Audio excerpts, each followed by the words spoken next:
All right, guys, winter is coming here with a quickness, and I've got to be able to get my plow onto my 2018 Polaris Sportsman 570. But since I've had this thing, I think we bought this around 2019 with 50 hours on it. I think we're somewhere around 500 or 600 hours. I've never changed the oil. I've never changed the spark plug. I've never done any kind of service at all. So I ended up going on Amazon, picked up a little tune-up kit. So I got a couple quarts of oil, got a filter, air filter, also an oil filter. And instead of just a regular spark plug, I think this machine calls for a NGK MR7F, which is a 10 millimeter thread spark plug.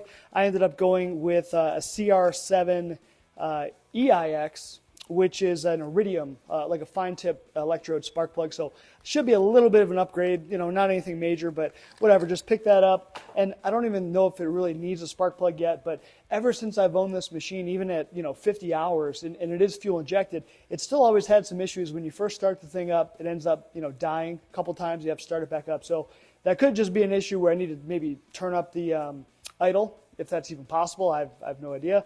So maybe we'll look at, giving that a little bit of a turn too. But I just figured, hey, while we're in here doing this little quick tune-up, let's just go ahead and throw a spark plug in. I'll show you how to do that, show you how to replace the filter, and we'll do an oil change. So it's all coming up, so stay tuned.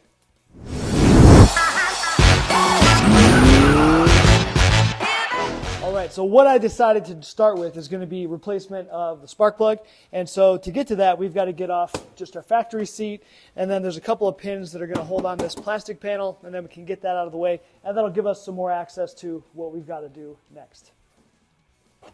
So my unit, I've got this kind of little extra seat storage, so get that out of our way, and then that'll give us access to go ahead and get this seat off, which I'm not quite sure how that works. All right, just pull up on the back. Yep, so just a couple pins there. So you pull up, pull backwards, easy peasy, lemon squeezy. But anyway, next we'll grab our little tool. Let's pop off these little clips, if this is the right size here. There's two. Fine, we'll leave you in there. That's cool. Now, looks like there's one more clip holding this guy in, and I think we're going to go ahead and take this guy off just to give us some extra room. Why not? Just take a quick second. Okie dokie. All right, now from here, there's no magic where we can just instantly get access to the spark plug. Basically, the spark plug is going to be kind of over here to the front. And so to give us some more access, what we should do next is go ahead and just loosen this little this is just kind of an air intake breather, for the transmission portion of our ATV. So we'll just undo this real quick. We can just use a screwdriver, or it looks like a 7 or 8 millimeter. We'll get this out of our way. Now that we got this little air intake piece out of our way, we've now got plenty of access to be able to get in here. So let me kind of shine a light, show you what we got. So there's our spark plug wire. So this is the bad boy we just got to pop up. This is the wire that's on top of the spark plug. This delivers our spark. So we just got to pick this bad boy up. Hard to do with one hand here. Let me get this way. Come on, little buddy. You can do it. Don't be shy. There we go. All right, so you pop that dude out of there. And then we're going to have, this should be really simple. We'll have plenty of access right here to go ahead and get in on our spark plug. So our spark plug does take a 5/8 spark plug socket. And so, when you pop this off too, just make sure there's no oil, which ours looks like it does. No, that's just some dielectric grease, which is fine. So, all right, let's go ahead and get that plug out. All right, guys, so looking in here at this bad boy, there's your hole. That's where your spark plug lives right there. So to be able to get in here, the tools that I'm using is just a regular old 5/8 socket. I would make sure that you got your rubber inside there, because we're going to need it to be able to grip onto the plug so we can pull the whole thing out. Now, what will fit in here is just your standard, I think this is just a regular 3-inch long 3/8 extension. And then we can go ahead and just drop that in there on top of here, and you'll feel it when it gets to the plug. Push it down. So see how it's just flush with the surface there? So we still need something a little bit taller but you don't have room for another 3-inch. So if you got a swivel, stick a swivel in there. I like to always have tape on mine so it doesn't move around as much. And next, just go ahead and pop your swivel on there. Now, there's probably an OEM tool in the OEM toolkit, which I don't have, that's probably, the right depth and all that good stuff. But if you don't have it like I do, then this will work just fine. And then we've got enough room in here to get our socket, and then we can go ahead and pop our little spark plug out. It's hard to do with one hand. So let me get this out and we'll show you the plug. So here's a look at our 2 spark plugs. So this is our factory OEM plug. Never been changed before. This is an MR7F by NGK. And if you didn't know, I used to actually work for NGK for quite a long time. I did tech support and OEM sales, all that good stuff. So I'm a big fan of NGK. I'll show you guys the big Sunburst logo in my garage. But anyway, so I wanted to upgrade to an Iridium. Now, NGK does not offer an exact, a perfect exact Iridium option. So what I mean by that is these are both 10mm plugs, 3/4 inch long thread reach, and they've got the gasket seat. So of course all that good stuff matches. Now the original spark plug you'll see is a little bit taller on the inside. So it's got what's called like an extended tip, where this one's a little bit shorter. But having worked at NGK doing tech support, recommending these kinds of things for people, this usually works just fine. And you can see how black and sooted this is, right? So obviously my machine's been running really rich, probably from doing a lot of cold starts and plowing, stuff like that. So this should help to prevent some fouling. Or these tend to still work and fire even when they are a little bit more sooted up versus like this is just a standard what we call like a nickel or copper core spark plug. Now all spark plugs are copper core. Even this still has a copper core. It's just the tip is iridium, and you can see the tip is much smaller. So this actually helps to lower the resistance and keep the spark pattern much tighter, and so it burns better. All that good magical stuff. So this should be a little bit of an improvement, and it's maybe $10 or something like that. Now the only other major difference to consider is you see how the original spark plug, the terminal end is a fixed terminal, so we don't have to ever worry about this coming loose. Where this one, this is kind of more of an aftermarket spark plug. So the reason why NGK does this is some applications need just the threaded terminal, some need to have the actual little end on it like this one does. Now these do come tightened from NGK, but just make sure that bad boy's on there good, if someone else messed with it before you. So, because you don't want this to come loose, and then your whole wire could come off and, leave you stranded somewhere and you're fighting yourself trying to figure out what the heck is going on. So anyway, good to go. And so we're just going to go ahead and take this guy. Let's slide him into the thing here, and then we'll be able to just go ahead and drop him in and be good to go. Actually, you know what? This is going to make our life difficult. So actually the easier thing to do, let's keep our rubber off when we put this on. So what I'm going to do now is to actually just go find a piece of hose. So some hose the same diameter, a long piece, we'll put it on there, and then we'll be able to slide the plug in, get it threaded, and then be able to pull our hose back off. And then we can easily slide this back on and tighten it, and then get this back out of there without having the rubber on. So that's kind of an easy little trick. So let's try to do that right now. Let's see if we can get this bad boy to slide down in there. Come on now, buddy. No, there you go. There you go. Wish I had just a piece of hose. I'd cut it shorter, but this stuff's hard to cut. Okay. There we go.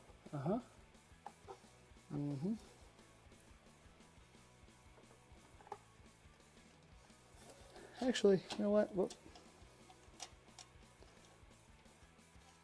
You know what? Just kind of let them drop with my finger. So, see if we can get this guy in here now. So again, I got this thing. Make sure you take your piece of rubber out, because that thing's going to be suction cupped to the plug, and when you're putting the plug back in and trying to get this out, it's going to really suck for you. So, yep, get it off, get your plug started.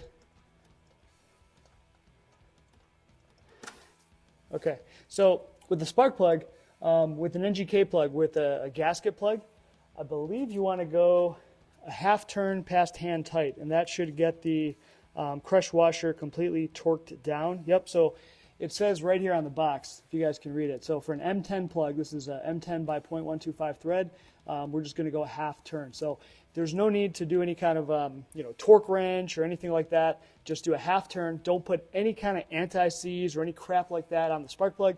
If you do try to torque it, that'll screw up the readings. It won't screw up the readings if you do this method where it's just a half turn. But listen, guys, the coating that NGK puts on the spark plug, that silver coating, that's actually gosh, what is it called? I think that's a trivalent zinc chromate coating, and that bad boy, it's designed to kind of be like your anti-seize, and you're never going to have any issues with these things getting stuck in the cylinder heads like how you do with some regular plugs. If you see some spark plugs where they're kind of a black coating from other brands, those ones you may want to put anti-seize because they don't really have a good coating. They could get stuck in the head, but all NGK spark plugs have that beautiful trivalent zinc chromate coating, and there's no reason to put anything on the threads. Put them in dry. That's how they go in for the factory, whether it's a car or an ATV, all that good stuff. Stick them in, half turn, you're done so.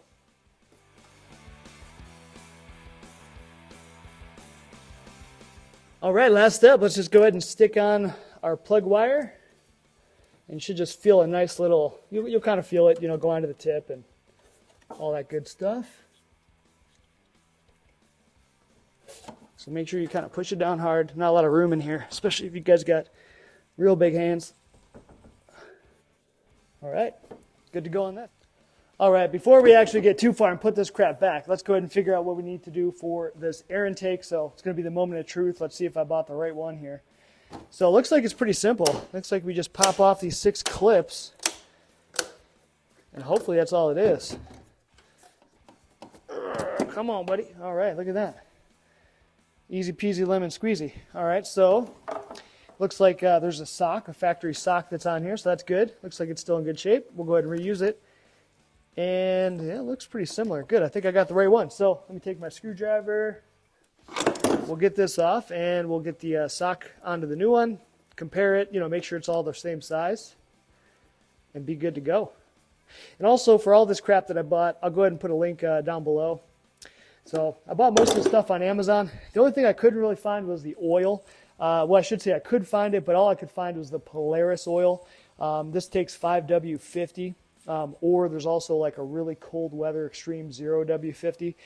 So it was super expensive on Amazon for any kind of oil. So I went to Walmart today and I just picked up some oil. I think it takes just about 2 quarts of the oil. So we'll get to that when we do it.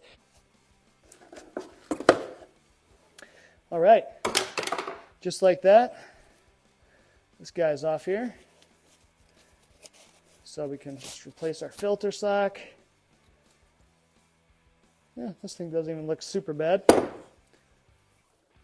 Again, this all looks same size. Looks good. Swap our sock. And so again, if you're new to this stuff, what's the purpose of the sock? Well, the sock just kind of helps to give you some extra protection. Find sand, find dust, stuff like that. We're driving these things on trails, and a lot of my go-karts and stuff will have this similar thing. So no big deal. Pop this bad boy back on there. Probably going to want to have a thingy on there. Air filter is a check. And as far as changing or adjusting the idle, that's not happening. So looks like these bad boys are actually throttle by wire. So there's no cable. They've got your typical stuff for fuel injection, right? Your idle air control valve, throttle position sensor. It's even got this little tiny baby little fuel injection rail. It's so cute. So yeah, so anyway, hopefully just changing the spark plug. You saw how that thing was real dark and sooty, so maybe that's why it's been, stalling out when it's cold. Once it gets warmed up, it's fine. So hopefully that's good. And let's see, air filter's good. Now we just got to figure out how the heck to change the oil on this thing. So over here is your little door to be able to check your oil. So make sure you check your oil. There's your little dipstick right there. So that's how we're probably going to fill it back up. But we got to figure out now, where the heck is the drain plug? Let's figure that out. So our little oil filter is right there. See that little guy sticking out right there? Yep. With the little UPC. That's our oil filter. So should be enough room to get in there. Be interesting to see how we can get it off with our little oil filter wrench. And then our little drain is just underneath the ATV, and we need a 6mm Allen socket. So it's basically one of these holes here. one of these guys in the middle. So get under there, get your 6mm, drain out your 2 quarts, and then put your drain back. And when I watched the Polaris video, they recommended replacing like the little seal that's on your thing, but we're not doing that. We're just going to put it back. 12 foot-pounds is what it calls for. And then we will go ahead and just put our funnel, put in 2 quarts. That should fill it up. If you want to, you could also start up your ATV, let it run for like a couple minutes just to kind of warm the engine up. That'll help to get all the oil, drained out. I'm not even going to do that. I'm just doing it on a cold motor. It's fine. I'm going to get it out of there, fill it back up, and get that filter off, get that swapped out. Just put a little oil on the O-ring, put it back on. You don't need to put any oil in it, and then we should be good. So let's go ahead. Let's try to see if we can, let's go ahead and drain the oil first, then we'll get this bad boy off and get rocking and rolling.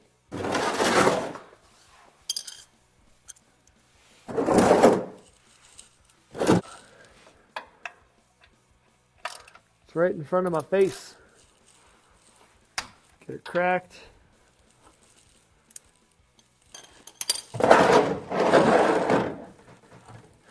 Just picked up this bad boy at Walmart today, 12 bucks. I know. I think it holds 16 quarts. Don't think I'll ever need that much capacity, but pretty sweet. Let her flow.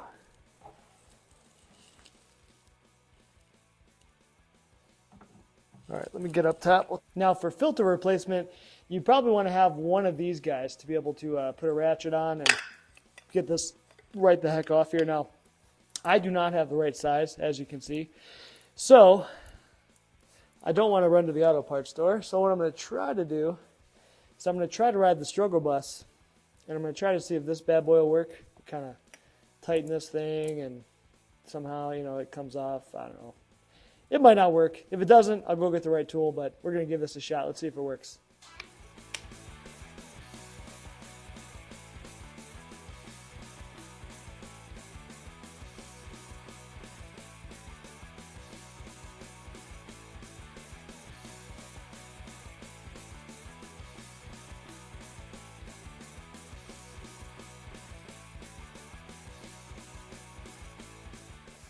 All right, boys, I'm not proud of it, but I got that stupid filter off, and I didn't have to go to the store and get the right tool that I needed, but I ended up just using the old school method. I took a screwdriver and beat it in there a few times, and I was able to finally get it loose. So that's out of there. Now we just got to go ahead and grab our new guy. We'll pop him in there and fill her on up. All right, so let's just take our fresh oil, and all we want to do is just dip our finger in it, take a little bit of oil, and just put it on the gasket here of our new filter, and that's it. A lot of times on cars, I'll kind of fill these halfway up, before I stick it back in, but there's only 2 quarts in this whole system, so I'm not even going to mess with it. I think we can just go ahead and stick this guy back on there, and again, with these things, you don't want to put too much torque, you literally just get it hand tight, and then just maybe another half turn past hand tight. Otherwise, you'll never get them off again. There are so many pipes and stuff in here, boys. Holy cow. Okay, there we go.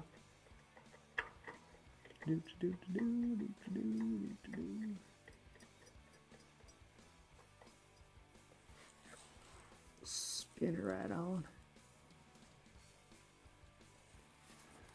Let's see, this is the best I can do here. All right, let's hope she's good enough. Get some paper towels, wipe down the whole area, and then let's fill her back up. All right, fellas, this is the home stretch. So not a lot of room in here for like a huge funnel. This is just kind of one of those small, 5 or 6 inch tall ones. And we're just going to go ahead and feed her 2 quarts. So let's go nice and slow, feed her all in there.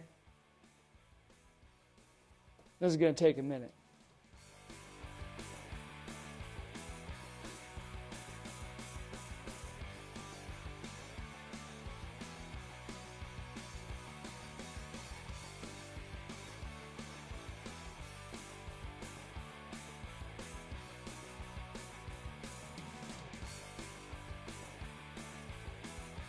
You know what? I don't think I've ever showed you guys this whole storage, extra seat deal. So I got this off Amazon like immediately, right when we got the ATV. It was like the first thing we did because we wanted to be able to put our girls on the back. You know, at the time they were probably 5 and 6. Now they're 8 and 9. But anyway, also for storage, right? So it's got this cool little thing here, so you can, you know, throw some stuff in there. But what's really cool, I mean, you can fit helmets in here. So I think we fit basically 2 helmets, 1 on each side, plus a whole bunch of crap. You know, it even kind of goes through there. So you got plenty of storage. So it's really nice. You know, get extra gas can, all that kind of stuff. But anyway, we've got everything ready to go. We got this baby oiled up, new filter done, and what else did we do? Air filter, oil filter, spark plug. So now we should be able to go ahead and start this bad boy up. All right, moment of truth.